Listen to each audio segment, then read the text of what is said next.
let me say that usually IPCC just participate to IPCC and the UNFCCC event. This is an exception for us. It's an exception because this is GFOI is the only partnership that the IPCC Task Force on National Greenhouse Gas Inventories has. So we consider this a very important forum for discussing greenhouse gas inventory and also the science, so to evolve the science on greenhouse gas inventory.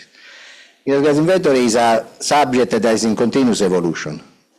You are always good, you are never good enough because you may do better next time. With this, I wish to leave the few words to Carly, that is our host. You wish to? Yes. Thanks, Andrew. You're welcome, everyone, and thanks for coming this morning.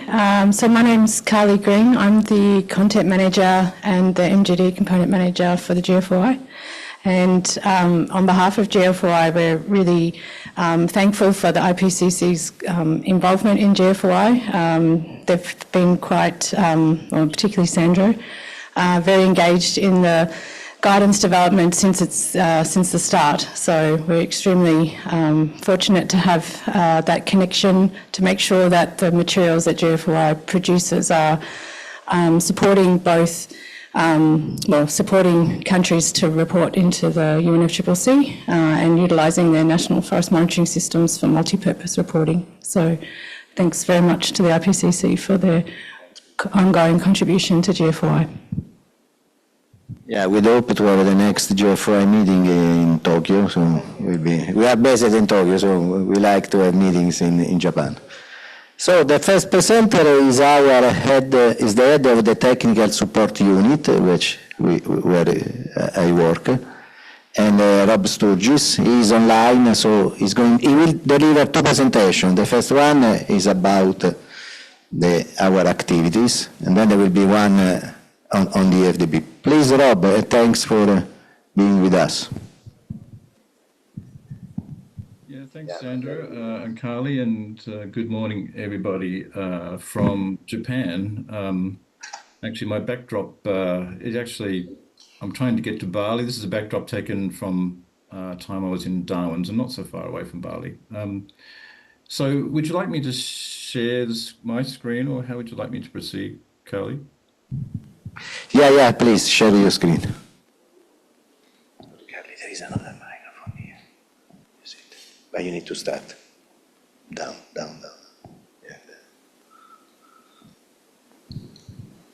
All right, so is just to remind you a little bit about the IPCC, why the IPCC exists, and in particular, a bit about the tools that we have, the IPCC inventory software, and also this IPCC emission factor database. So I have going to take 10 minutes just to try and recall some of the important origins of these tools. So just a reminder about the IPCC.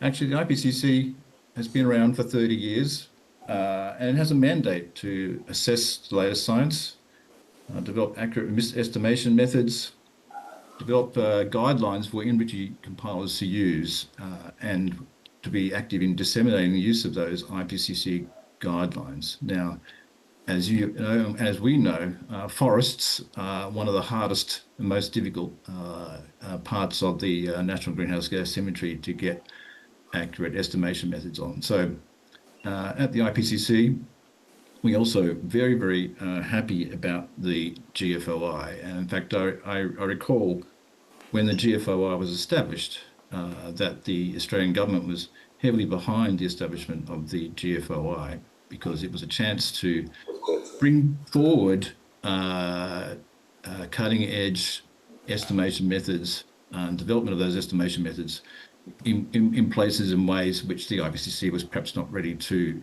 take on board. But maybe now, maybe there's now a chance for closer cooperation going forward. And I just want to explain a little bit about why that might be the case.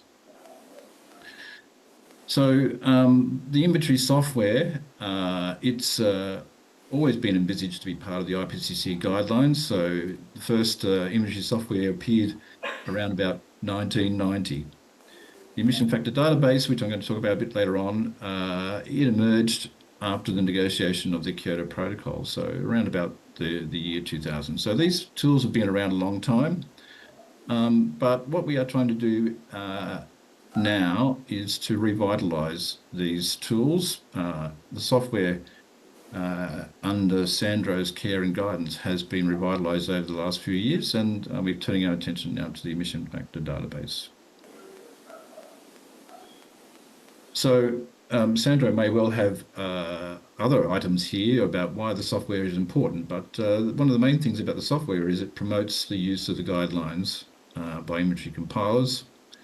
It's going to increase transparency because if you say you've used the IPCC inventory software, that immediately links you into a lot of the IPCC guideline factors, which are relevant for restoring confidence around your country emission estimates.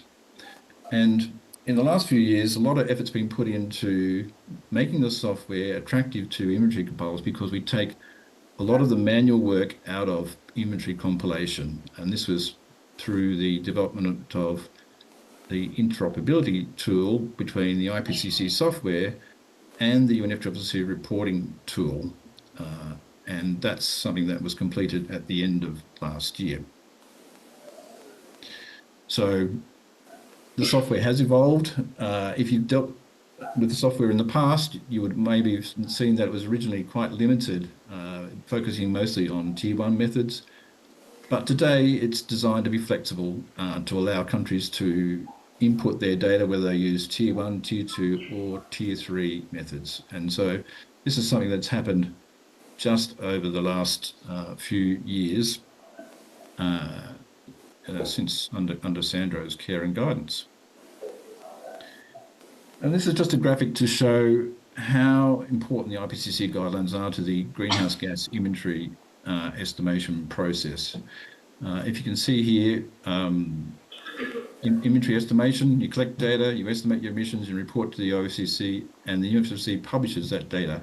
Where does the IPCC fit in? Well, you can see that the guidelines are important in many places to do with collection of data and estimation of emissions. But the software is a way to systematically estimate emissions using the IPCC guidelines consistent methods, and then automatically reporting those data to the UNFCCC. And has this initiative been successful? So I just want to show you here. Well, as you know, under the Paris Agreement, countries are mandated to use the IPCC guidelines in their preparation of inventories. So 100% of countries are required to use the IPCC guidelines. But the software is a voluntary thing. And for the first reporting under the Paris Agreement, around 70% of countries did use the software in some form in preparation of their reports under the Paris Agreement. And 53% of developing countries use the interoperability tool. So to me, this is some marks of great success, not only of the development of the guidelines and the software over the last few years, but also the promotion of the use of the software that the team's been involved in, especially just in the last 12 months. But this is a very big sign of success for me that that the inventory software is really, really valuable to the inventory compilation community. And you think about it now, so why does this matter? Well, because it turns out that now more than half of countries reporting under the Paris Agreement find the IPCC software to be an integral part of their reporting system. So going forward, reporting under Paris is fundamentally dependent on the application of the IPCC inventory software. And so this is important for the Paris Agreement system, but maybe it's also interesting for the GFOI, because if you ever wanted a way to think about how the GFOI could use its products to influence the way countries see their national greenhouse gas inventories under the Paris Agreement, then thinking about how the GFOI could make good use of this inventory software that Sandra has developed over the last few years. It's perhaps a good starting point. And I'm sure in the following presentations we'll hear more about the software, about how the FAO might contribute to the future development of the software. So that's so much for our software tool. For the emission factor database, so the emission factor database, it has been around for a long time, but we're trying to re-energize it and revitalize it. And we have our governance committee has taken steps to change the focus of the emission factor database. So we want to change the emphasis of the emission factor database. It's going to be much more about traceability of the data that sits behind the IPCC guideline default factors. We want to build a body of scientific data which can ultimately use to test the robustness of the factors in the IPCC guidelines and to test that robustness over time. And to make that work, obviously, we need the contributions from the scientific community, and the forest community is one of the most fabulous examples of the possibilities here, because in forestry you have so much measurement data to work with and so many empirical models to work with, and so the forestry industry is a prime kind of candidate for partnerships with the IPCC emission factor database. Now, one of the problems with the emission factor database has been recognised that it's been sometimes difficult to use in the past. The system was originally set up to have many barriers and obstacles and controls about getting data inputted into the emission factor database, having accepted by the emission factor database. So we're planning to change our focus here, make it less about ex-ante controls, more about receiving the data and understanding what the population of the measurements look like rather than individual data points. And so we hope it will become an opportunity for scientific and forestry measurement providers to share their data with the IPCC, and through that mechanism influence future updates of the IPCC guidelines, and through that to influence the inventory reporting done by governments under the Paris Agreement. So, Sandra, I think I'll stop there. Happy, well, up to you, but I'll stop there. That's been my first presentation. Thanks, Rob. We have a session for question and answer at the end of the presentation, but if there is one or two burning questions now, please. Otherwise, we will have an extended session at the end. Okay, no questions. Yeah, sorry, there is one question. Good morning, I'm Consuela Palung from Suriname. Thank you for the presentation. And if I heard it clearly, you mentioned that contribution from forestry countries can be additional as it comes to emission factor database. So I'm wondering what kind of how could this contribution works? Like, how can we work together? Thank you. Please, Rob. Yeah, thank you for the question. So, well, what we plan to do is trying to build our relationships with data suppliers. So the IPCC works through many ways, but we are very keen to be able to accept new measurement data. And I think in the later presentations, it will be explained a bit more about how to do that in particular. But the most important thing is to have a willingness to supply the data and to share your data. And from my point of view, what the IPCC can offer is, of course, this idea that your data is being used in a very productive and valuable way. So I'll come back to the next presentation, but I think that the IPCC can help you if you're a scientist or a forestry measurement organization. Then sharing your data with the IPCC can help maximize the value of your research. Okay, thank you. So next presentation is mine, is about an example on how to use the IPCC inventory software for an integrated reporting. As you know, the IPCC guidelines are the basis for reporting under any of the mechanisms of the UNFCCC. The Paris Agreement, the CDM, there was the Kyoto Protocol, and in particular now Article 6, NDC tracking. So all these activities requires as methodological basis, the second present, yeah, as methodological basis the number 2, yes, Sandro number 2, yes. As methodological basis the IPCC guidelines. And the benefits to have an integrated, eccoci qua. Okay, first, please, the next. Okay. Okay, here is about UNFCCC. Everybody, I guess this is a little bit redundant, but everybody knows what is mitigation here.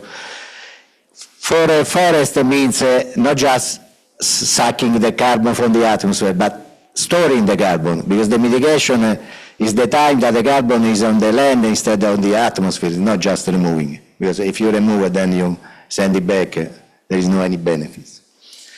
Of course, it's a global action, but it's a global goal, mitigation, but it is implemented by local actions, countries, projects, mitigation action in the NDCs, personal contribution, company, whatever contribute.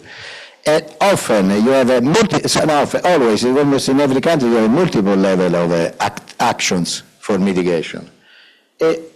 These usually now follow different path of reporting, monitoring and reporting. This is not very efficient in terms of resources because, I mean, you spend more money than possibly need. But it's also not very efficient in terms of result because the national inventory would largely benefits from any data reported by project, especially here in forest land. Of course, RED Plus is the most important, but there are many other mechanisms of carbon crediting that are working on forest land. And an integrated approach, please, the next one.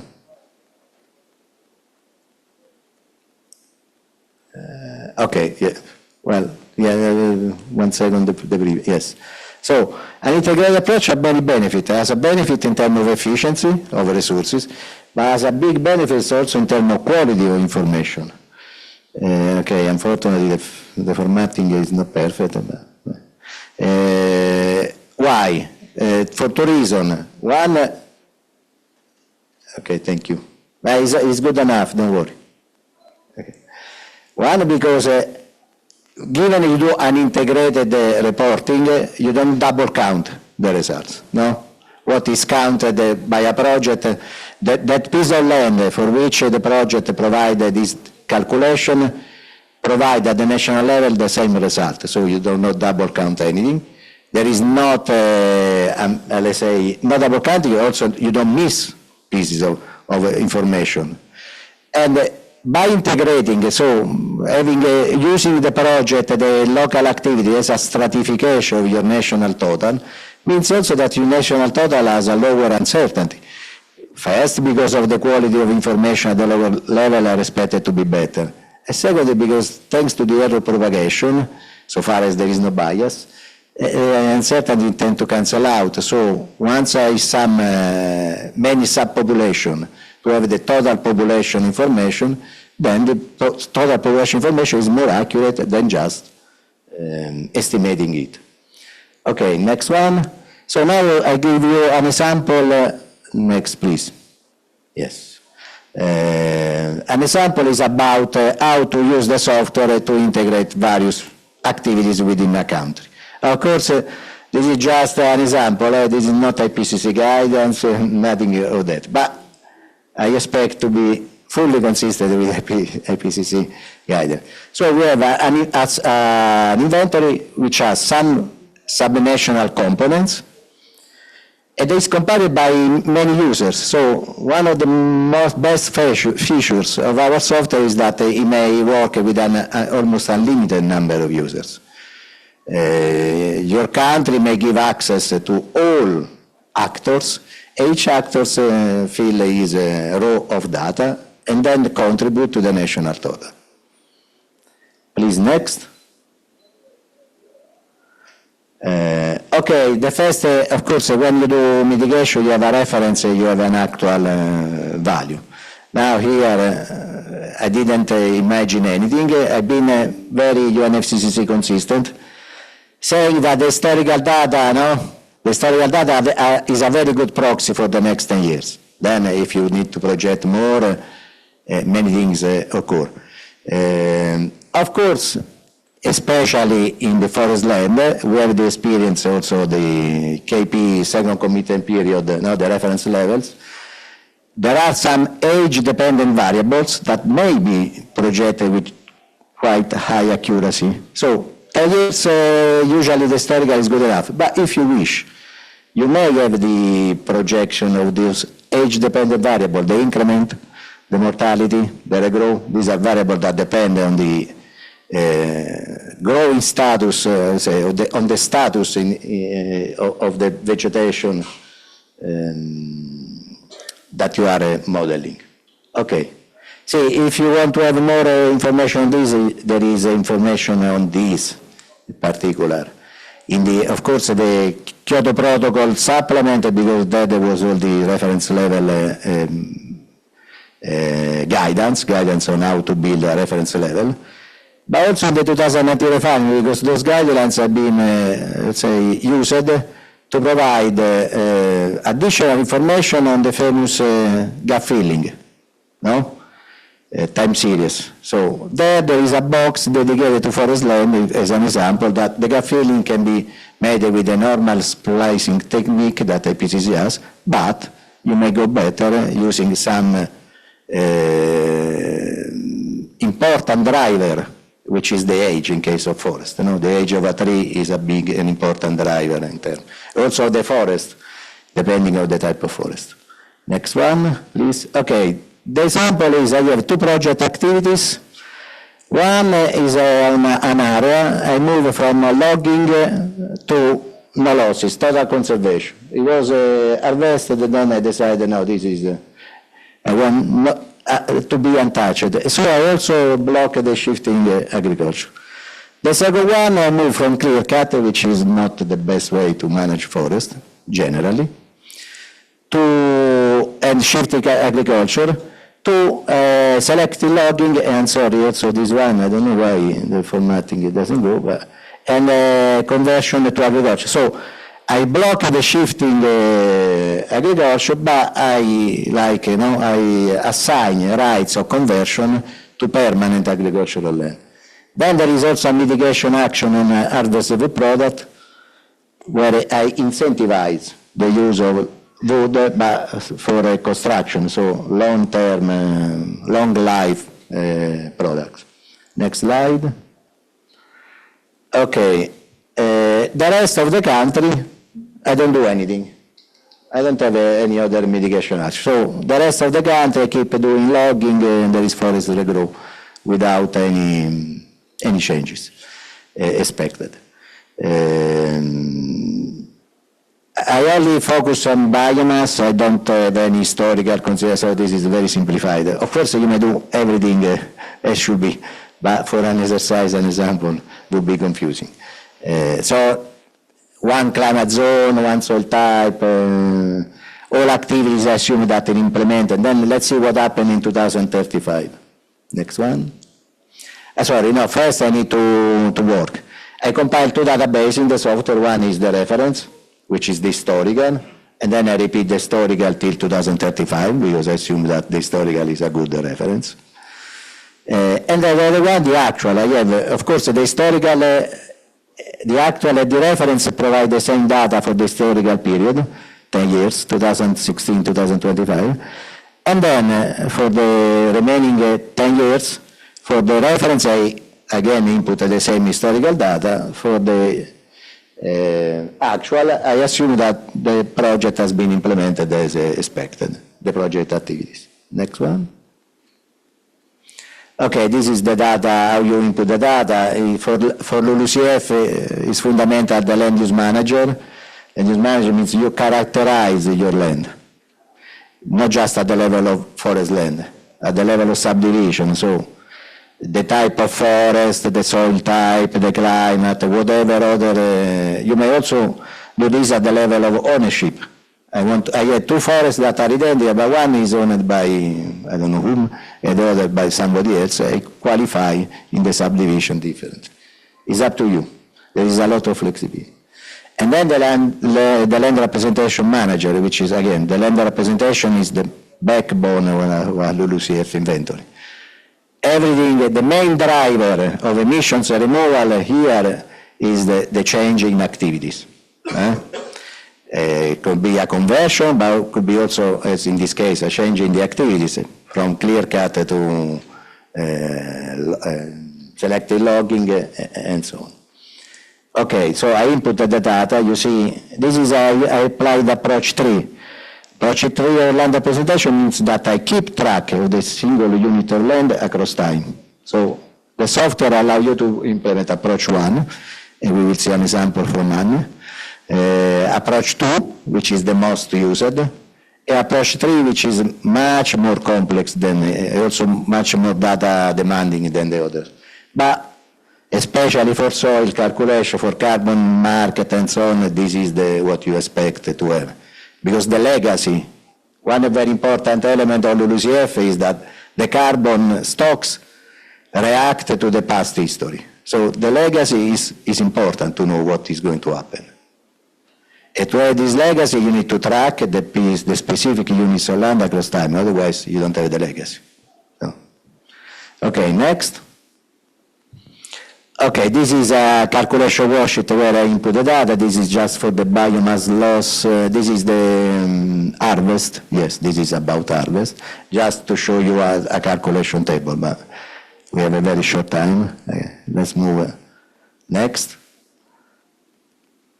Okay, and then the results. This is the software as for LULUCF. LULUCF in this case is better than other sectors. As a total tables, so you see the totals of all your activities. You see here, you may not see, but here, project 2. So this is the project number 2, all the units of land that are impacted by project 2. This is project 1, is all the units of land impacted by project 1, and then this is no project, this is the remaining national stuff. So you have all together, okay? And then we have the calculation of the results in terms of, this is the annual budget of those land. Next one, you have the same for the actual, units of land, calculation, reporting. Again, here we have only the biomass pool. Next one. Then you may download those data, I downloaded, and then I compared. And you see project 1, project 2, this is the reference, the historical data.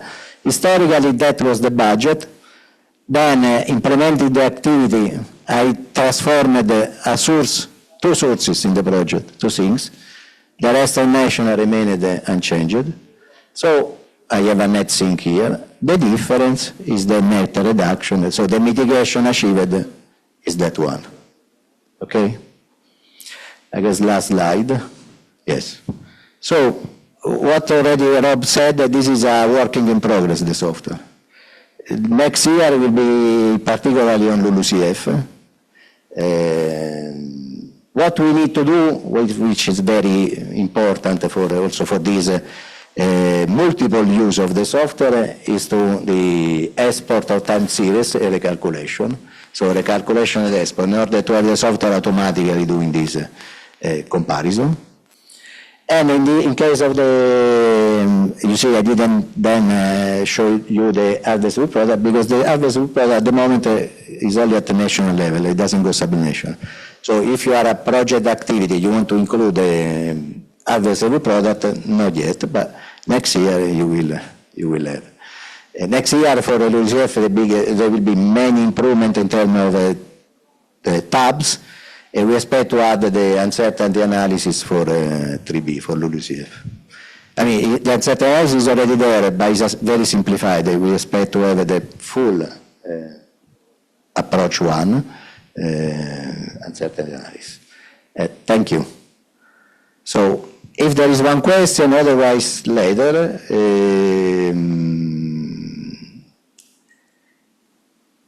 Okay, then Anne presentation. Now we show an example. I mean, this plenary was about one of the main goals has been the launch of the FRA. And we made an exercise how to see how to use maybe the two tools together and possibly in the future to have some interoperability. Thank you. Thank you, Sandro. So my name is Anne Brantom. I work at FAO in the Global Forest Resource Assessment. And now I'm going to show you an exercise, a test that we did on integration of the IPCC software that was presented now by Sandro and the FRA platform. If I can get to the presentation 3.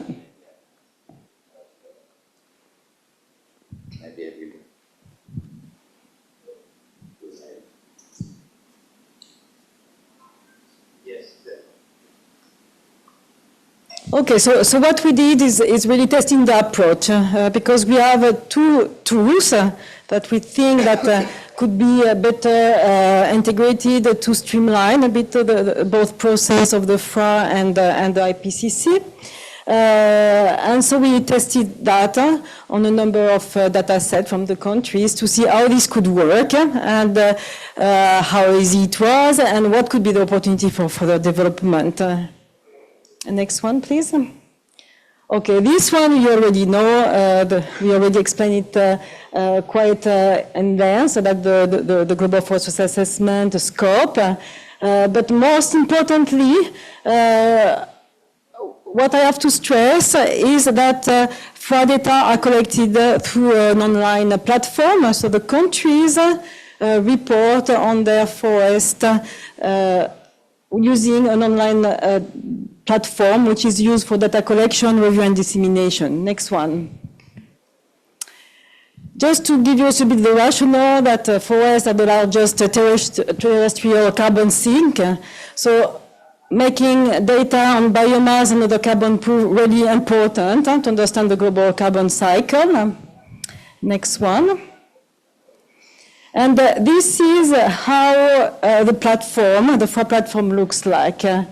Data are collected based on different forest types, which are naturally originating forests, of which primary forest, planted forest, and there are different categories of planted forest.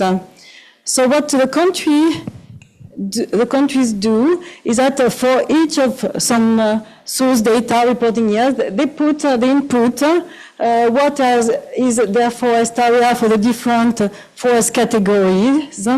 And this, they do it for their source data, and this is then extrapolated for a number of reference years. Next one. So this is just to give you a bit a look on the data collected under the FRA 2025 and the different category of forest. So all the countries are consistently reporting on these different forest categories. Next one. What also they do is that they also provide data on the growing stocks. And they provide growing stock according to these different forest categories that we've seen earlier by primary naturally originating forest, primary forest, planted forest, and so on. And from that, they usually also derive biomass. There are two ways that the countries provide biomass data. Either they have their own biomass data from the national forest inventories, and they directly input it in this table on biomass, on above ground biomass, below ground biomass, and deadwood. The other option that they have is that they use a biomass calculator that we provide them, which is an Excel file which has all the biomass expansion factor embedded by global ecological zones. They use that then to provide the data on biomass and carbon. So there are these two options.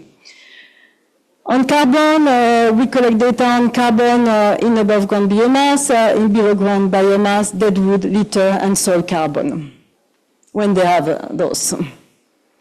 Next one, please. So now, what we tried is to see how we could use the IPCC inventory software and with the FRA data. The FRA data, our data meets the IPCC approach 1 for land representation. We have the forest area, different years. And we can use the growing stock data that is collected to derive carbon stocks and their changes using the stock difference approach. Across time, because of course we have time series of data which are standard from country to country. And we can use the forest area and the forest biomass density to get these differences and the stock difference. Next one.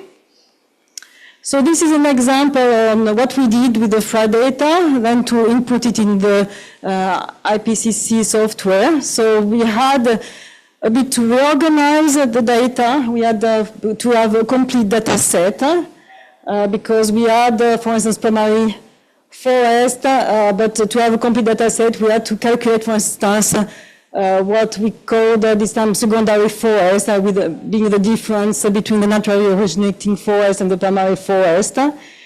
The same for planted forest, we have the forest area of plantation of introduced species. So we need also to have a full data set. So this is we a bit reorganize the data, complete the data set, so it can be inputted in the software. Then we also inputted the above ground biomass, and this can be derived directly in the software using the embedded BCEF, or we can also, some cases when countries have data on above ground biomass, do direct input of the above ground biomass in the software. Same for the below ground biomass. Either it can be derived directly from the software using root-shoot ratios, or we can also do a direct input in the software if the countries have this data from inventories, for instance. Next one. This is the result that we got once we have done this input data in the software, that we get then biomass, carbon stock and changes in forest land. So then we have for plantation, primary forest, different forest categories. We get from the software different values, above ground biomass, this is a root-shoot ratio, and this is the carbon stock and so on. Next one. So, okay, a bit of the conclusion that we had from this experience of testing, that countries could really benefit from a coordinated use of both tools provided by two United Nations bodies, which are FAO and IPCC, for compiling and analyze data on forest land. This would ensure to have a bit more consistency between the data that are reporting for the greenhouse gas inventories and the data submitted to the FRA, ensuring that FRA will follow IPCC good practice. It's already followed because we have embedded the IPCC software, but this can be this consistency can be enhanced. The two data sets complete each other, given that the FRA data focus on carbon stocks in the land in the time series, while the national greenhouse gas inventory software focus on changes, on emissions and removal. And then there's a coordinating use of both reporting software could ensure completeness, consistency, comparability, and support accuracy and transparency of information. Next one. This is a bit to give you, the only thing for the time being is that so far both tools belongs in different, I would say, domain and area, because we have the FRA platform, which is an online tool, which is being used to submit and access data. It's based, so external user, they provide their data, and it's automatically in the platform. The IPCC software deposited in a single database, so it's not online, so the countries have to download it in their own desktop. It needs to be stored in a Windows server. So we need the mechanisms if we want to have both tools to be used by the countries in a simple way. We need to have mechanisms to have both tools communicating to each other. So far, what we found that the IPCC software is very, very complete because it provides a lot of details, and you can input a lot of data to adapt it to your own conditions. But it might not be so easy for most of the FRA national correspondent to use the tool, to understand how it works. It might be also learning curves. So if we want to have both tools communicating, we need to facilitate the process by either developing APIs, mechanisms, so each tool can speak to each other without having the countries investing too much time in learning the software and inputting the data. But we can see an interest, for instance, for the FRA data being reported, maybe to get some above ground biomass when they don't have the data, using the IPCC software. This could go maybe to the IPCC software and return back to the FRA data with the complete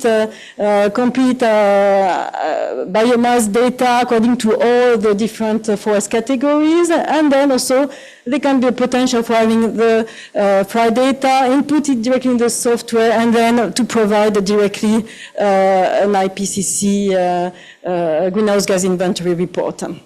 Next one.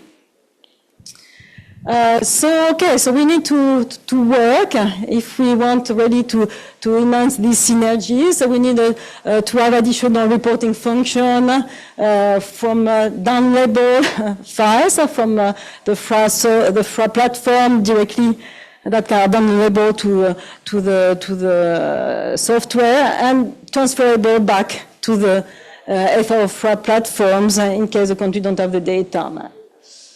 And this could allow to have also complete data set disaggregated by forest category in the FRA platform. Next one. So in terms of future possible area of synergies and work together, I think we have to work together to enhance the interoperability between both platform and software. We have also maybe probably to enhance the easiness of the tools. So it gets, for instance, for national correspondent, I can get to use the IPCC software much easily, or just have a kind of a button API that just transfers the data from one to the other one. Maybe this is a dream, but this is what we're thinking. And then the carbon stock change calculation by subcategory of forest, that could be interesting. So far, we just collect carbon stock infra only for the whole forest. So then we could have them by different subcategories of forest. And then we could then work on having also the carbon stock change associated to net changes of forest area for different FRA data. Thank you. And on this one, I will thank you very much for your attention. If you have any question, I'm happy to answer to those.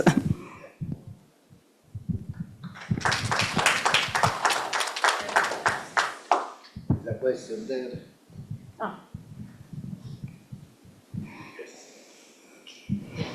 Thank you. My name is Anna from Indonesia, and I also one of the national correspondent for FRA in Indonesia. It's a nice presentation, and I also agree that in the next FRA can be linked or have link with the IPCC or our report from the national to the IPCC. I just want to comment about we know that the IPCC will have 6 class land use classification. In my mind that we now the FRA only available maybe only in the forest area, in primary, secondary, and planted forest, and we also have the deforestation data from the FRA. But how to address the challenge to link the forest, and we know that to address the forest cover change to the other classes, especially like shrub, wetland, and other, and how to because we need in our national report, we need like also the carbon stock change and also emission for this. Thank you. Thank you. Maybe I can just start and maybe Sandra can complement. But I mean, FRA collects data on 2 main categories that can meet the IPCC land category, which are forest and what we call the other wooded land, which is the shrublands.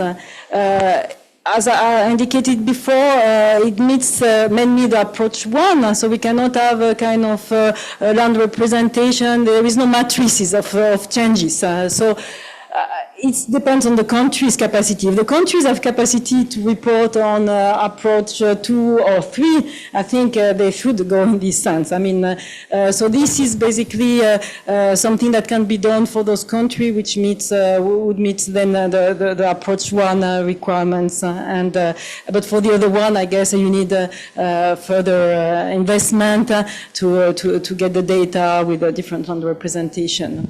Yeah, as Anne said, this is just an example of the use of the software as a carbon calculator for forest land. So you may do without this additional information, you may already do this. Why is important? Is an IPCC good practice for countries to use the same forest definition you use for FRA, and to report possibly then the same area, the information, the same information reported to FRA, or at least the information reported in the greenhouse gas inventory is good practice, that information is consistent with what you reported to FRA, and vice versa, of course. So it's very important that the 2 sets of information, the greenhouse gas inventory and FRA, they are aligned. Please. But that's not entirely my understanding. I mean, the FRA uses a global definition. Countries have their own definition. There can be differences, right? So the FRA has its own definition, but the countries may still, they report 2 data sets. The definition, then they adjust to the FRA definition, no? Right? You have in the background material, you have the area according with the country definition, and if it's different, then they adjust the area to the. But it's still the report, it's published this information. When you download the report from FRA, all this information is there. So yes, the consistency is at the level of information transferred. And then yes, in some cases those are, yeah, you are right. Yeah, okay. Yeah. Then we move to the next presentation, otherwise. FRA, of course, is very important. yes. Just to share, I'm Mariam Akhtar from Bangladesh.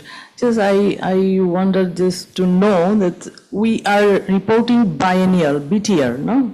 So within 5 years, actually, we do not see any changes in the forestry sector. So why FRA time? It's 5 years. Why cannot we switch over in the 5 years reporting for LULUCF sector? Thank you. Okay, so that's a very good question, because since this year, the countries they can report whenever they have new data on forest. So I think now, if you have new data from national forest inventory from a map, the national correspondent would be able to modify their national report for the FRA when new data comes. This is a bit of a game changer because, of course, it's not that you will have to wait 5 years before the data are being shown to the international community. In this case, you can change the data when new data are available, when new source data. And this will also increase, I guess, also the consistency between the two processes, reporting processes. So I encourage you, if you have new data available, just you liaise with your national correspondent, and then you modify the FRA report so it gets updated when you have new data available. So from now on, you will have new years coming up. So you will have from 2025, you can add 2026, 2027, and so on. Okay, thank you very much. Next presentation is about the plan of development of the software, is the last on the software. Then we move to the emission factor database. It's from Lisa Halle, she's online. Lisa? Thanks, Sandro. Did you want to share the presentation from your side? It's only It's up to you. Yeah, go You ahead. may, Yeah. or you may, as you Yeah, prefer. go ahead. It's number 4, please. Yeah, please, then share the presentation. Yeah. Yeah. So thanks for the opportunity to present. I'm Lisa Hanley. I've been working as a consultant with Sandro to the TFI TSU on the interoperability. And you have heard all of the great things about the software, and Sandro was talking about the ability to track mitigation actions, and Anne was talking about the use of input of the FRA data with approach 1 in the software. So what is the plan going forward? And next, please. The plans of improvement, like any software, it's grounded with three goals. The first one is, first and foremost, making sure that any improvements are fully aligned with the IPCC guidelines. And these guidelines are the gold standard for greenhouse gas inventory development, and any changes must be aligned with them. It's the bedrock for going forward. Secondly, it's important that we are responding to the real user needs, and everything that we do, we're listening to environmental ministries, we're listening to research institutions. They're working with the software on the ground, and we are getting feedback, and this feedback is vital. So every change that we make, and we work with the users, making sure that they're aligned with the IPCC guidelines, but this is an important avenue.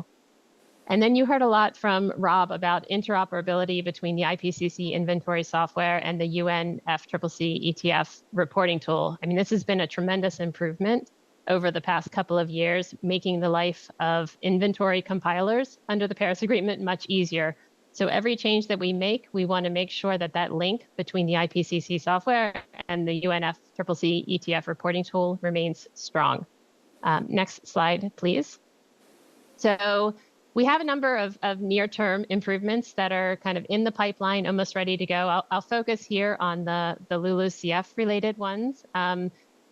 Sandro actually mentioned that the LULUCF forest land is a bit ahead of some of the others, in that we have in each category, you have these tabs for total net CO2 emissions. So you can see for all of forest land, remaining forest land, for example, what are the total CO2 emissions and removals from each pool, and the total for that category. In the near future, we're also going to be adding a new toggle in each and every worksheet, so that you can see for each calculation, not only one region, but all regions in your country. So I think this is a great improvement to help transparency. We've recently realized from user comments that 3 equations are missing from the software, and it is a goal that the software does include all tiers, all methods. It's complete, as Rob mentioned. So we want to include these equations in the next version. This deals with the transfer of carbon from the biomass pool to the dead organic matter pool. So due to mortality, to disturbances, this will be added in an upcoming version. Reflecting reality, we want to make sure that the software allows you to calculate multiple disturbances on the same unit of land in a given inventory year. So right now there's only the ability to enter one disturbance per unit of land per year, and we want to improve that. There are a lot of support tools in the software to help ensure consistency in reporting, and one of those is a data manager. We have the land use manager, which is kind of an area that collects all of the underlying data for the parameters. Right now it's linked, and so this is great because it ensures consistency across calculations, but we want to give the users more flexibility to add specific parameters, for example, the BCEF, the BEF in the calculation worksheets. So these are some of the improvements. You can see here others on the screen, but those are the ones in the near term focused on the LULUCF sector. Next slide, please. And then in the longer term, you've already heard some of these improvements that we plan on making. A large one is related to the calculation of the uncertainty analysis with all IPCC default values. We do have an uncertainty analysis in the software, and if you look at the BTR submissions that have come in thus far, several countries have used it, but they have identified challenges with that uncertainty analysis, and indeed there are. So we want to not only incorporate all IPCC default uncertainty values for all tiers, but we also want to reorganize the structure so that you can actually calculate by parameter, by subdivision, by category at multiple levels. This will help inform policy analysis. It will also allow us to incorporate an approach to key category analysis in the software. Sandra mentioned the recalculations and the time series consistency. This is important for users of the software, not only for QA/QC purposes, but it will enable policy development, to support policy development. This is something that is important going forward. We've been talking, and we hope to include an add-on to support the upload of the land representation data. I mean, this audience will know the importance and the complexity of developing a land representation. And this is something we wanted to have an add-on that will allow you to, outside of the software, track units of land using various remote sensing tools, be able to see annual matrices under approach 2, approach 3, do gap filling, and then export a file into a readily uploadable format into the IPCC inventory software so that you would be able to populate your land representation. And finally, we are seeking to investigate architectural improvements to the software to enhance usability for all. You heard earlier that it is Windows-based, for example, and we would like to advance and make it usable for all. Architectural improvements will also just help just general usability, user interface, graphics, things like that. So a lot of opportunities, and we are looking forward to working with you. It's great to be here, and thanks for the opportunity. Thanks, Back Lisa. to you, Sandro. Yeah, thanks, Lisa. Just to make it more explicit, the last means that one of the questions that we receive more frequently, can this be run on a Mac computer? The answer is, if you have a Windows emulator, yes, but we don't guarantee that it works well. And we are not able to do that. So we want the software to be running on any platform and to be Microsoft free, so to be independent. Now we are a Microsoft-based software. So if there is any question for Lisa now, otherwise again we have a final session on improvements. Improvements usually is the most exciting things because you look forward. The future, I say question over there, sorry, then yeah.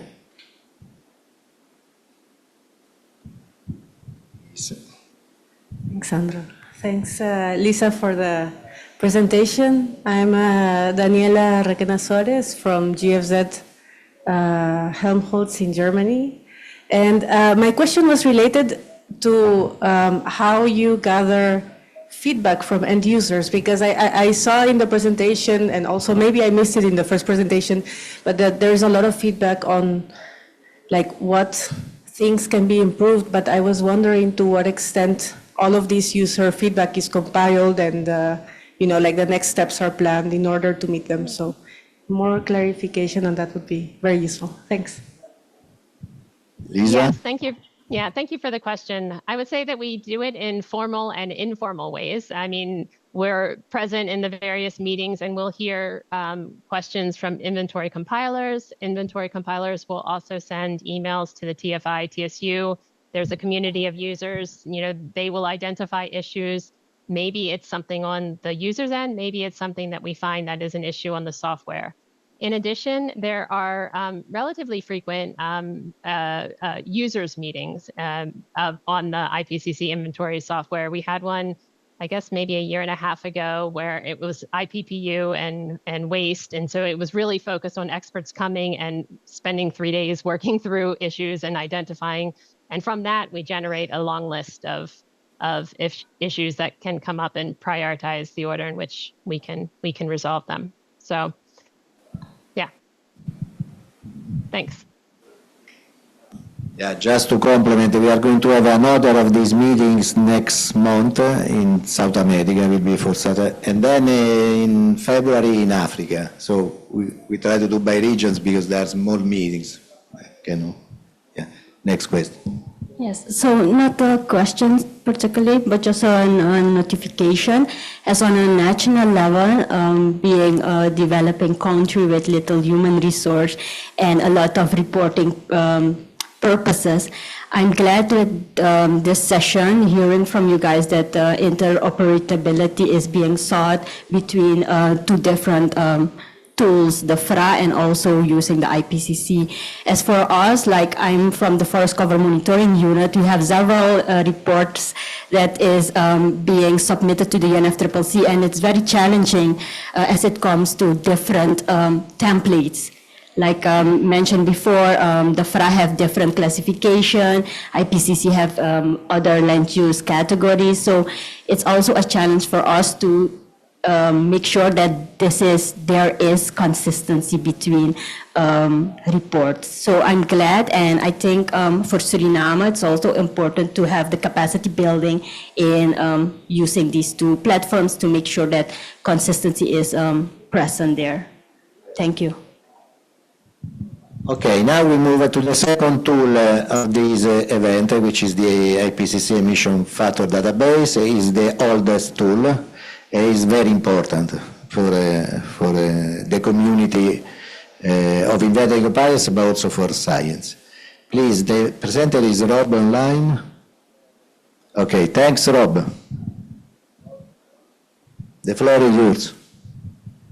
Thank you, Sandro. And just to come in also on again, just to wrap up on the software, it's a really fabulous achievement that Sandro and Lisa together have implemented on the software, and it's an integral part now of countries' commitment to the Paris Agreement. So if you can work out how to connect your data systems and your modeling systems into the IPCC software, I think it would be a great advantage for your countries. I'm going to talk now a bit about a new development on the IPCC emission factor database. So here we're talking, well, up until now we talked about models and consistency across platforms.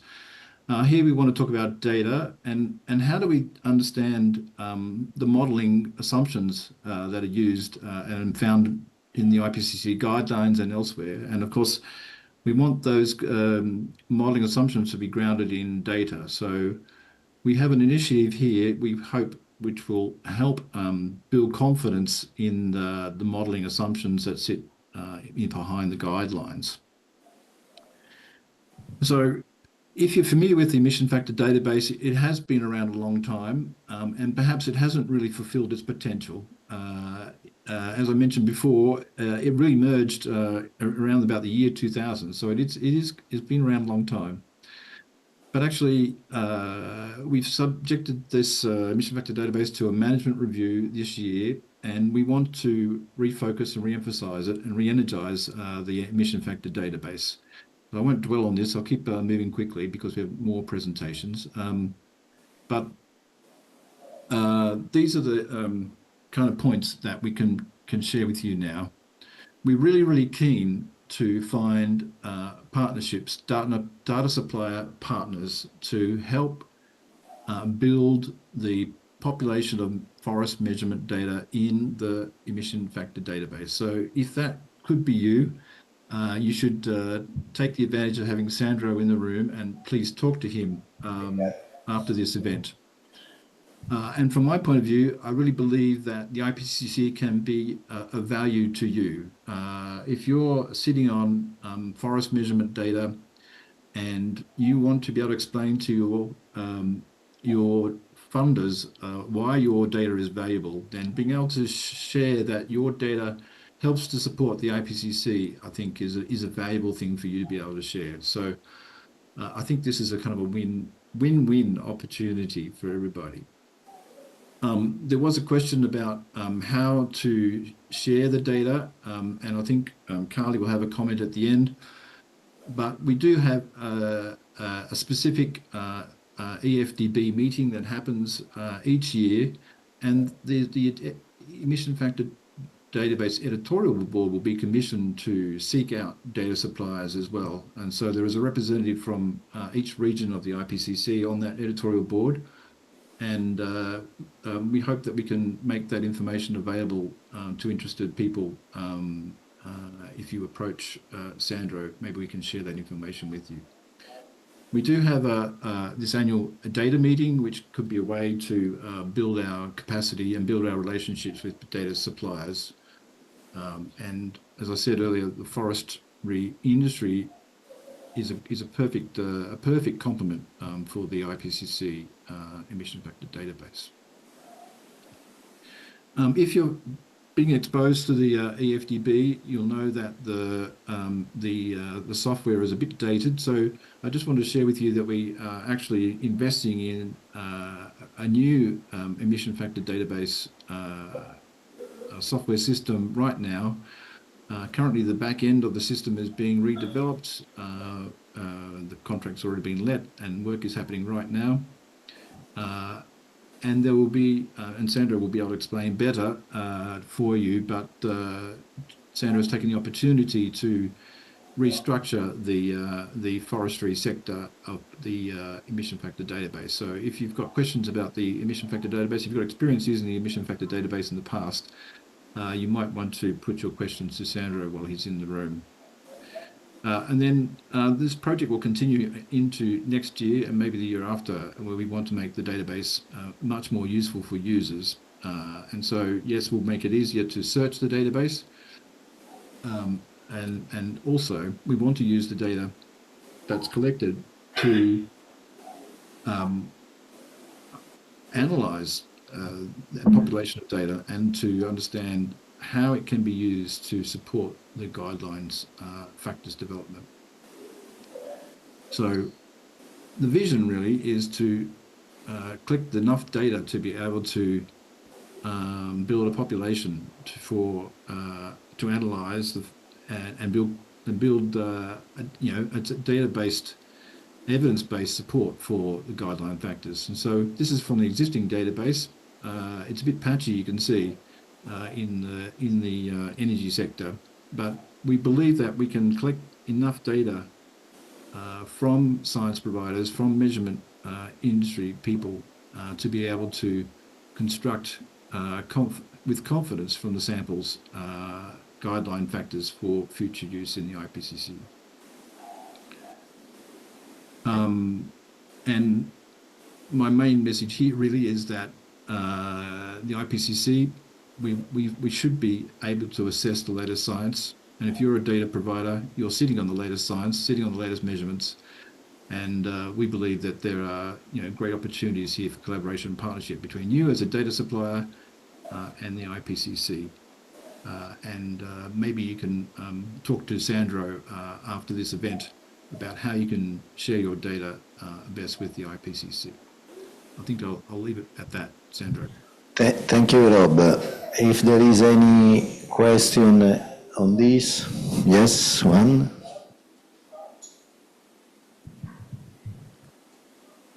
Thank you, Sandra. Just wanted to be very clear that we already submitted BTR recent year and with the updated data, and we used also the updated emission factors. will it be possible to take the emission factor data from the software, what we have already submitted, so that automatically considered for the classes, for the countries who they are submitting the updated data? So not to...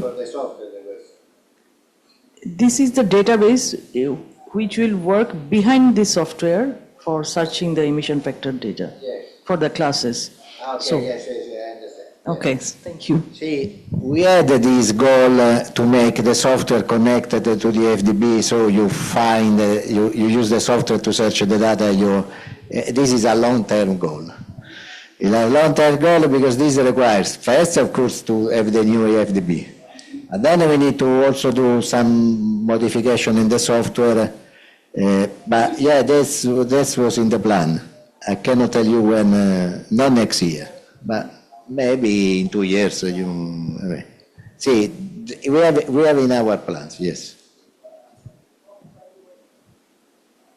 Other questions? Yes.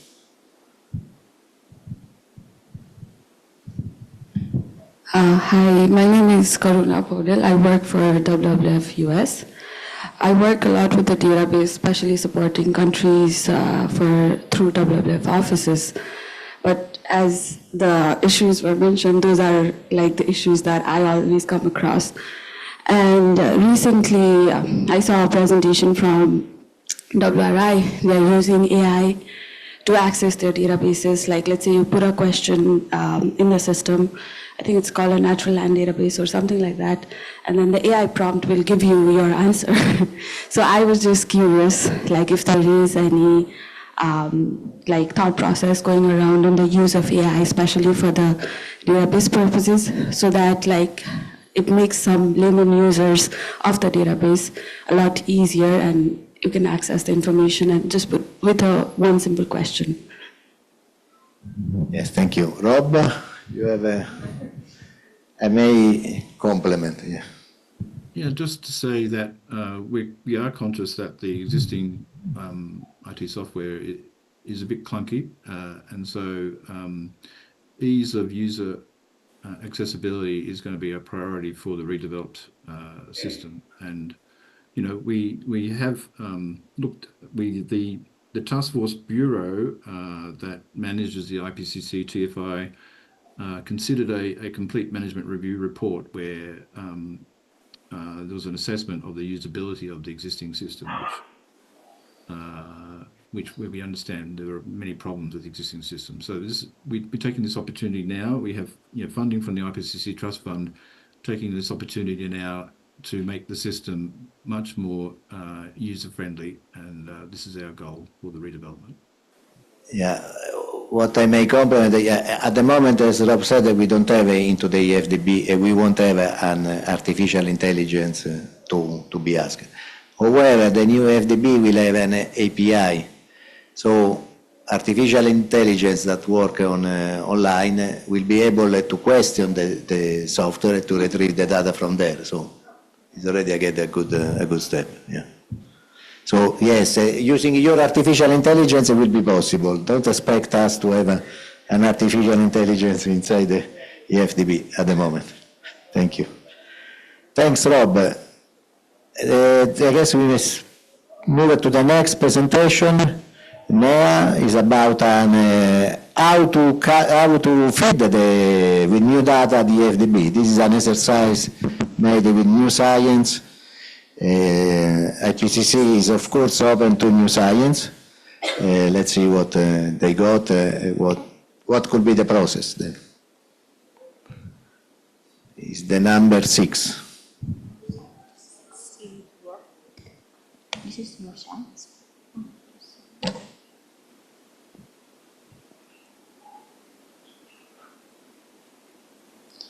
I change slides? Technical problem. It's very big, so maybe the computer is... Yeah, and I don't know why. There's nothing in it. Except the images there. Images, maybe, yeah.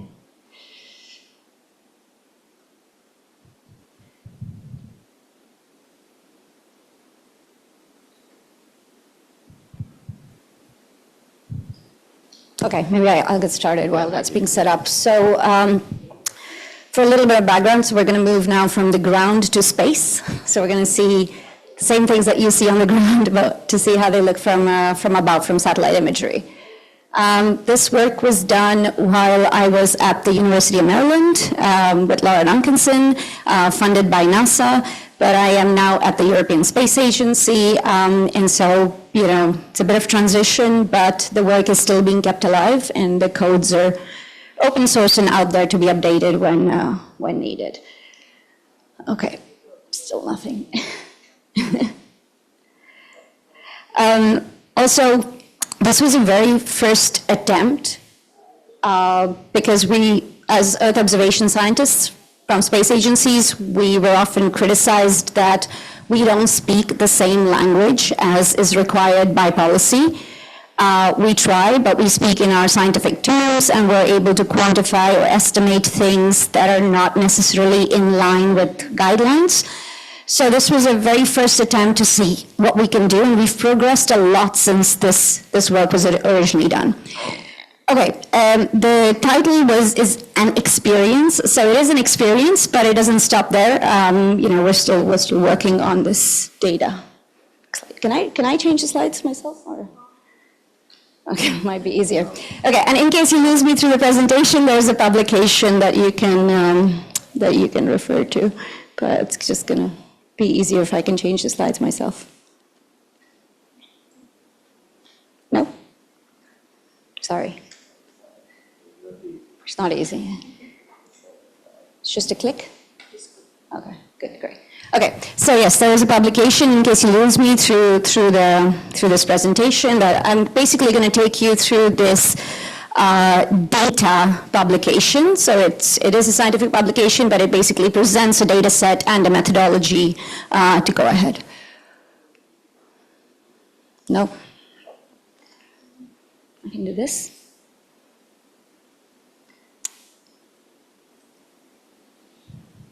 Okay, got it, okay.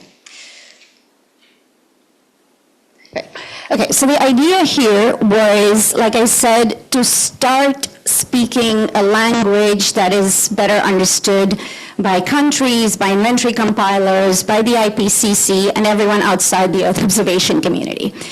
We started easy, so we pulled out table 4.7 from the 2019 guidelines. Apologies for all the fonts are all over the place. But, so we pulled out this table. If you've never seen it, this is what it looks like. It classifies natural forests into 3 categories, status or condition: primary, old secondary, and young secondary forests. And it gives an above-ground biomass estimate for each of these categories with an uncertainty, which is a standard deviation. The forests are also classified by ecological zones, so it's GEZ, global ecological zones, and by continent. And this data is used by countries in the absence of any ground data that they have to be able to use. Now, when we opened this, this is not to criticize it, but it is a database that we thought was not entirely complete. There are some classes that are entirely missing, or they're grouped together with other classes. So sometimes you've got primary and young secondary forests thrown in together. Some classes have just a handful of references, of course, because research is still catching up. There are very few plots that go into the estimates of above ground biomass, which means you end up with a really large uncertainty. And some of these rows are filled in with a decade-old above-ground biomass map that's made from Earth observation data. So even those rows that use Earth observation data, they're using a very old data source. So as a first step, we thought, well, why don't we just try to update this? Very simple, no great science here. All we're going to do is take some of the newest maps that were published by space agencies. So what you see here is a JEDI biomass estimate and the ESA, European Space Agency's CCI biomass estimate. And let's just try to pull out those numbers and throw it into this table and publish this table as it is, just as a first sight to see what the Earth observation data is looking like. Of course, we've got newer maps. We can get multi-temporal snapshots if we wanted. We could do this in the cloud. We could do it really fast and run the whole world as soon as a new data set comes out. We can be flexible, transparent, we can have it peer-reviewed, and then the question comes like, can we help, can we aid UNFCCC processes better when we've got better maps in the future? So this was the motivation, and of course, in my naive young days, a couple of years ago, I thought, well, this is really easy. I'm just going to sit with my cup of coffee at 11 p.m. in the night. By 2 a.m., I'll have this all coded up. I'll spit it out, and we'll have a publication in a month or so. But it wasn't that easy because the world is divided into ecological zones, continents, and status condition that is really, really hard to get from Earth observation data. So splitting the forest into young and old on a 20-year category, there is no existing database from Earth observation data that does this. Okay, so Alice, lo and behold, I had to reach out to the broader community. Obviously, you cannot finish any code by yourself in a night. And then over the course of a couple of months, I had to gather all the scientists I knew working with Earth observation data, working in France, and beg them to help me put this together. It seemed like a really easy task, but it wasn't. Luckily, we're a great community and we get together as scientists when the time is needed. So everyone got together and we developed a framework in which we're able to suck in all existing spatial data. Some of it is coming directly from countries such as databases of planted forests. Some of them are coming from Earth observation data. Some include ground data, some are not trained on ground data. Basically, all the information that I could possibly get at a global or pantropical or global level to fill in and tell me how to split the world up into those three categories. We just sucked it in there. The code that does this is entirely transparent. It's open source. It's published. And it is actually being updated right now, as I speak actually this week. And so it is really, really flexible, to be able to suck in new data sets. What does the code do? It reads these data sets, it's all in the cloud. It sort of pulls them in, realigns them, resamples them, stacks them on top of each other. And then it goes through a bunch of steps in order to come to those three classes that I needed to replicate table 4.7. It is done on the MAP platform. That is a NASA-ESA joint MAP platform. That's where I ran it. But the code is a Python code. So if you have a Python software, you want to explore it, you can just open it up and run it. Okay. Apologies for the fonts. It's all over the place now. Yeah. Okay, what does the methodology do? So now we did take a very conservative approach. We don't define forests ourselves. We just try to source the best available information to tell us where are we sure that we're seeing primary forests, young secondary and old secondary forests. So it's not all encompassing. We might miss out some pixels. That's okay. If we lose some pixels and we don't know some areas, that's fine. All I want to know is when I say a patch of land is a secondary forest, all evidence from Earth observation data to get to that point shows that it is a secondary forest. So that's why I wanted to focus on so I want to focus on not commission errors out, but no. Okay, forget. I'm gonna get back to that later. It's too much to think about. This is what the code actually looks like. So it's a simple circuit board diagram. So we'll suck in layers like this and say, well, if this layer tells me that there was a tree cover loss and the JRC tropical TMF layer tells me also there was a loss, then I sort of switch the circuit and say, don't classify it as a primary forest, but put it in as a young secondary forest because it lost forest between 2000 and 2018. And it goes through a bunch of data sets like that. This is obviously it's not an exhaustive list. New data sets are coming out. So what you see, the database you saw in the previous slide, is just a snapshot of the amount of layers that are sucked in here. The circuit board is really easy to switch on and off. So if you change your definition, it's just a Boolean combination. You say 1, 0, and you say, oh, no, I trust this layer more. You can just sort of switch it and see what the impact is in the output. So we run through 3 of these circuits. It's all described in the paper. And in the end, you spit out your forest classes. Now, it's better to look at this visually, so I'm going to take you just to 3 quick images. The results look really nice, and even the classification of the forests is released as a database. So not just the biomass estimates, but just classifying the world into these 3 different classes. Here is Mato Grosso in southern Brazil, and you can see the 3 categories there: primary, old secondary, and young secondary forests. Here's a similar image from Chile. Again, 3 different forest types, and I have one more image. Okay, I thought I had one more. No. Okay, no worries.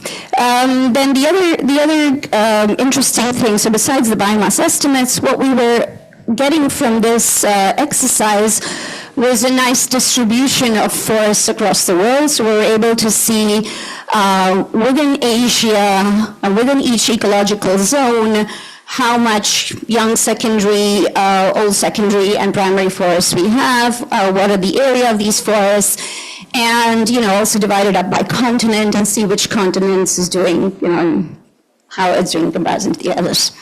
And then we had some generic conclusions, such as, primary forests more abundant in South America, young secondary forests widespread in Asia, North America, etc. Many of these were known. It was just sort of like a fact check to see, yes, all the other observation data is coming to the same conclusions as we, expect from inventory data.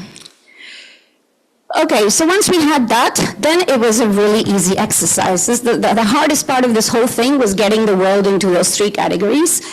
And then especially that divide at like 20 years, because you could have a forest that's 18, 19, 17 years old, and then one that's, 23, 24, and it's really hard to kind of split them and then say what's the biomass in the lower range and what's the biomass in the higher range. What you see here is the final output. So there's just examples. In South America, tropical rainforests, you've got the distribution of values in old secondary, young secondary, and primary forests. The first one comes from the ESA CCI biomass map. This comes from the NASA JEDI map. There are big differences, and then we can explain that. The paper goes into explaining why we would expect these differences to happen. But most importantly, these databases, these estimates of biomass are being updated. So once we've got the framework in place, now it's really easy to throw in a new biomass map as it comes in and then split it into those categories. So I can go back to this slide later if it's needed. Okay, limitations. There are so many limitations. This is why this was published as a data paper.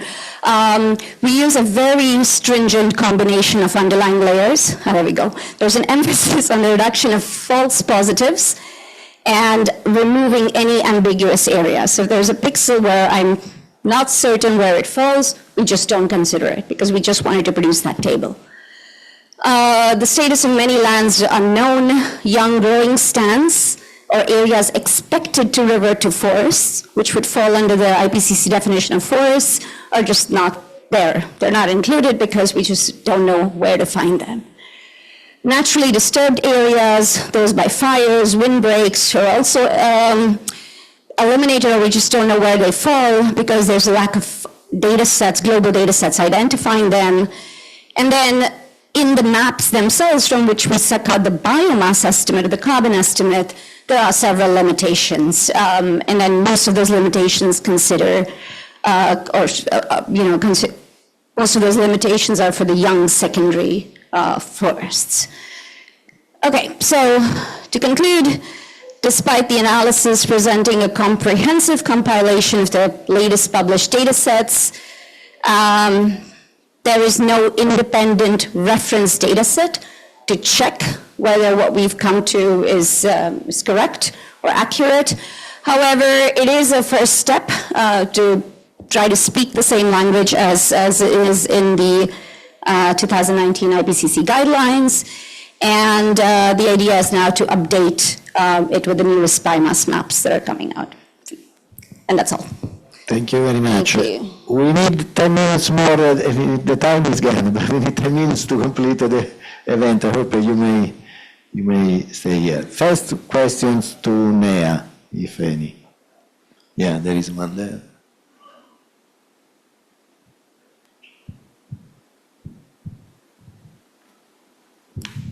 Thank you. Very good presentation. I'm Oala from Papua New Guinea. My background is in remote sensing. I use a lot of your data from University of Maryland, the Hansen data. I'm just trying to understand how, for example, a country like Papua New Guinea, we have oil palm. Mm-hmm. Oil palm is green Yes. when it grows very big, mature. And I think in the last 5 years, Hansen kind of put 3 cover laws, including oil palm. Yes, which was maybe some correction was done by University of Maryland. In this case, would you also consider removing one of the issues would be oil palm, including rubber? Yeah. Rubber is trickier, yes. That's So this was just to replicate natural forests, and there was a database published by WRI called the Spatial Database of Planted Trees, I think, and then we also removed, if I remember correctly, we took the ESA world cover map that also has, plantations and oil palm in there, so those were removed. There were other data sets that told us, I think there was a rubber and a cocoa data set somewhere in there that we were also able to pull in, but it was for some regions in Africa, in West Africa, and in South Asia. But yeah, as more data sets come in, we're able to remove them. But if they don't exist, and there's not a community like published paper showing these data sets, we don't pull them in there, right? We're happy to share our local, national level forest and land use report to improve your classification. That would be Because great. we have this, we also correct the fragmented areas of little oil palm estates, which are not captured. So in that report, we'll help you to improve your Thank you. classification. That would be very Thank you nice. very Thank much. you. So, another question here, please. Sandro, it's not a question, just comment from my side.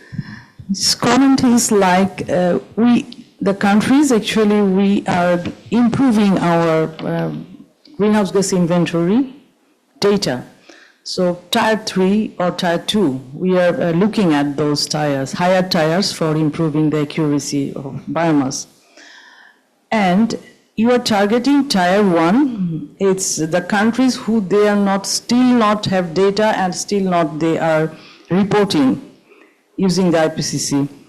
And those countries, do you think like those countries have their capacity in there for laboratory or remote sensing and GIS analysis capacity? Still they have one, they need, even I don't think like the countries have those capacity to explore your methodology, probably, I don't know. So maybe you know in that, you have the data on that. Thank you.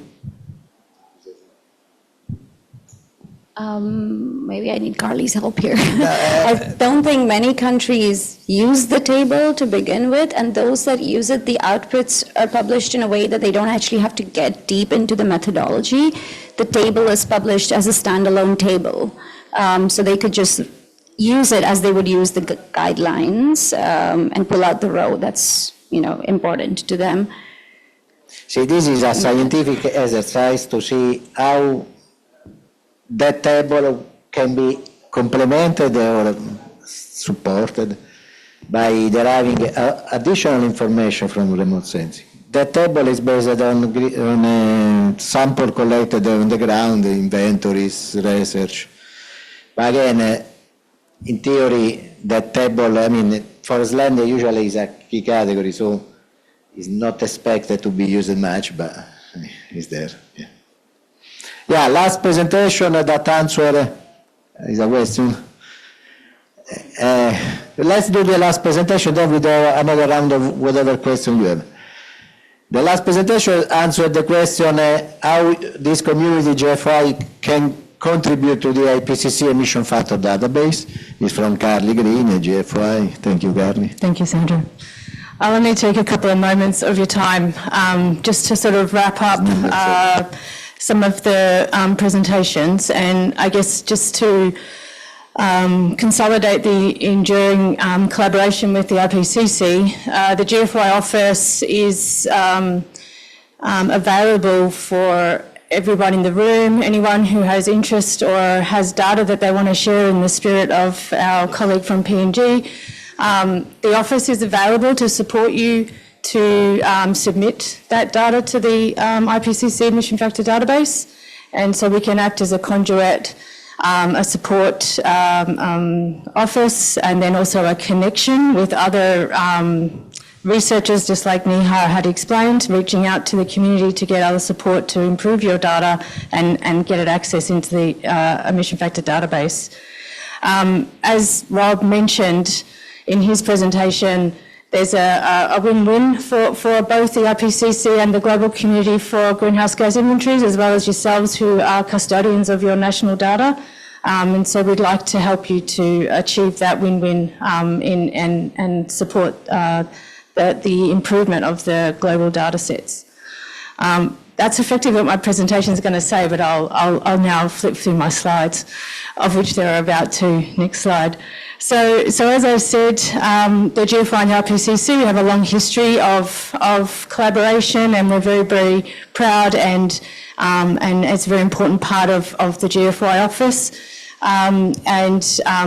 We've been working together to try and work out how we can best support our community in the forest monitoring to support and improve the emission factor database. Next slide.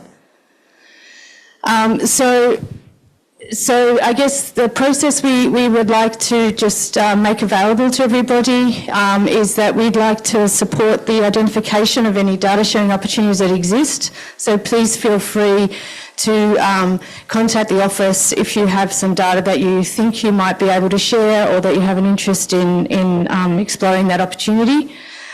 We will help to collate or get that data in a form that can be submitted to the emission factor database, help you navigate the process of that, share any experiences of others who have worked through the process as well.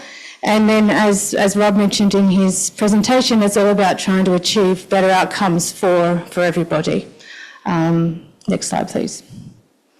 So if you have some data, there's a QR code here. This will come to me, so I will be when you're talking to the survey, you're talking to me, and then I can come back to you and support you to submit your data into the database.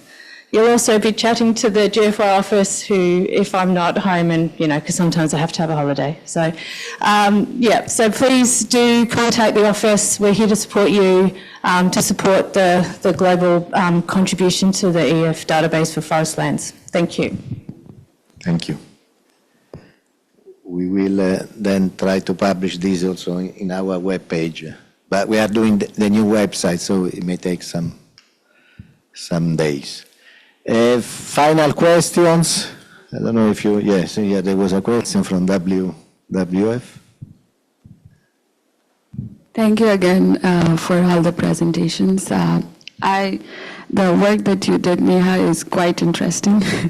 And I think it might be really useful for some of the works that I do as well. Sometimes I struggle a lot with the temporal component of some of these data sets. So I was just thinking, how did you consider the temporal? Because all of these data sets are published at different time scales, right? Thank you. Very good question. Read the paper. But essentially, we had good maps starting in year 2000, and we tried to get as close to 2020 versions to make the change between 2000 and 2000 to those 20 years. So the 2020 mark, that was the tricky one, because you have data sets published in 2018, 2017. We try to get as close as possible to 2020 just to make that division.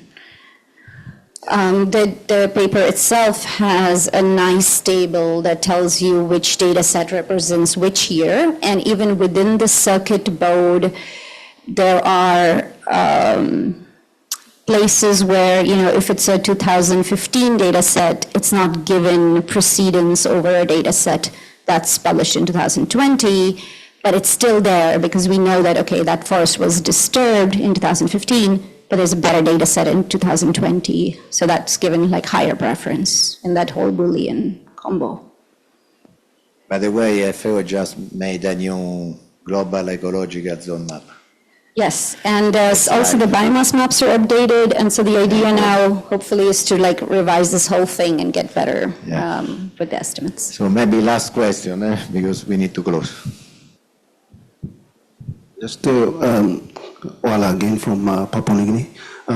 For the emission factors, I'm part of NFI and PNG, helping with the planning and logistics.